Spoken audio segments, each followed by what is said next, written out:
Sanibonani wey'ngane zakwethu, ake nginibelela phinde futhi nginamukele kuyona i-channel ehamba phambili Radio Inc. Selami gama ngempela ukuthi uthi ungakhuluma nobathi iLasbon eMagumede. Ngana kwethu-ke ukuthi mhlawumbe usemusha kuleli khasi zophinde ngicela nje show ukuthi uyasubscribe. Ungakhohlwa ukungilandela Facebook naku-TikTok @Radio Inc. ZA. Basale bekhungathekile bebesenkonzweni ngesikhathi kutheleka amadoda angaziwa ngosuku lomngcwabo azifihla ubuso. Afika avula ibhokisi asiyaxolisa maqede ashaya achitha ngalolu suku ngokuthola kwesolezwe ngempela sonto bekufihla uNomzana Zakhele Dube obeneminyaka engu-40 obenamatekisi amabili. Inkonzo yomngcwabo besemagcena kubo kaMufi ekhaya eXhopo. uMufi kuvela ukuthi uqine ukugula isikhathi esifushane ekhala ngekhanda kwase kuyamenela kanjalo nje. Unina kaMufi Nkosazana Nomalanga Dube utshela isolezwe ngempela sonto ukuthi inkanankana iyoqoba into ayibona enzeka kufihla indodana yakhe.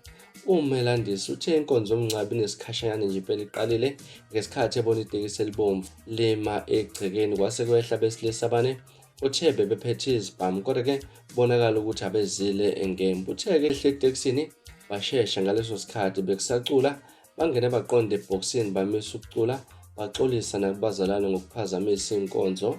Bavula ibhokisi baxolisa kumntanakhe balivala bese baphuma kanjalo-ke bahamba. Eqhuba uthe-ke uqaphelele kulamadoda ukuthi abezidlakela nje wathi kodwa namanje kusadoma ikhanda kuyena ukuthi behlangana kanjani nendodana yakhe. Uthe indodana yakhe bengesena umuntu odlame kodwa bethanda ukuthi kube nokuthula noma yikuphi lapho esuke iqhamuka khona. Uthe ukushona kwendodana yakhe kumlimaze kakhulu emphefumulweni wakhe njengoba besenhlizweni yakhe kakhulu. Yena yedwa ingane yomfana bekade nayo ayikho futhi enye. Laba abanye abathathu bangamantombazane uchaza unini. Udadewabo kaMufi Nkosazana Silindile Dube uveze ukuthi ubhuti wakhe ushona nje ngonyaka owedlule ke wathunyelwa imiyalezo kwiselula yakhe kunombolo engaziwe esatshiswa. Wamtshela lo myalezo wokuqala wawuthi uma engayeki lento ayenzayo uzohamba emhlabeni. Owesibili owawutholwa wawumazisa ukuthi usezohamba emhlabeni ngoba kanti unekhanda eliqinile esho kanjena. Uthe-ke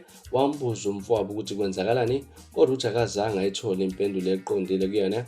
Eqhuba uthe uMufi wamphendula ngokuthi okwaziyo ukuthi asikho isithana sena udunguza nje ebumnyameni. Eqhuba uthe ngenxa yokudideka lolu daba ugcine selibuza omunye wabangani bakaMufi ukuthi kukhona yini akwaziyo ngabathile abathintekayo abahlela itulo soconga umfowabo.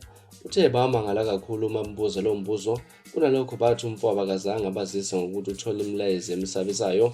Uthe kodwa kufika amadoda kubashiye nemibuzo engenazo izimpendulo. Umfundisi Zakhele Xolo bephethe inkondo ngesikhathi uthe akathanda ukuphawula kakhulu ngodaba. Uthe wathi akubonile kwenzeka uzoxoxela amagwaba bechobana ngoba ukholwa ukuthi ukhona umyalezo lamadoda ebekade ezowudlulisa. Ngane zakwethu izona ezihamba phambili esinibekela zona namhlanje. Ngakuthini olwakho uvo ngalolu daba? Hlala ku-comment section ngizwe olwakho uvo ngalolu daba. Mina ngiLasbon ngane zakwethu sengiphuma njena kodwa ngiyathembisa ngiyabuya futhi nezinye ezilandelayo kwivideo elandelayo. Kwakho ukusubscribe niziphathe kahle nibe nosuku lomnandi. Ngithanda kakhulu.